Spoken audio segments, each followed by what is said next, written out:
জানেন কেন ভগবানের ভোগে কখনো পেঁয়াজ আর রসুন দেওয়া হয় না? অনেকে ভাবে এটা হয়তো কুসংস্কার, কিন্তু এর পিছনে আছে গভীর আধ্যাত্মিক কারণ। শাস্ত্র অনুযায়ী খাবার ৩ প্রকার: সাত্ত্বিক, রাজসিক আর তামসিক। সাত্ত্বিক খাবার মনকে করে শান্ত, পবিত্র ও ঈশ্বরমুখী। রাজসিক খাবার জাগায় কাম, ক্রোধ, লোভ। আর তামসিক খাবার মানে অলসতা, রাগ আর অজ্ঞানতা আনে। এখন পেঁয়াজ আর রসুন এই দুটি তামসিক ও রাজসিক গুণের খাদ্য।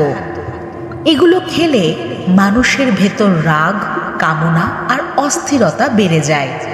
আর যখন আমরা ভগবানের ভোগ প্রস্তুত করি, তখন সেই ভোগ হতে হবে সম্পূর্ণ পবিত্র, নির্মল ও শান্ত চিত্তে তৈরি।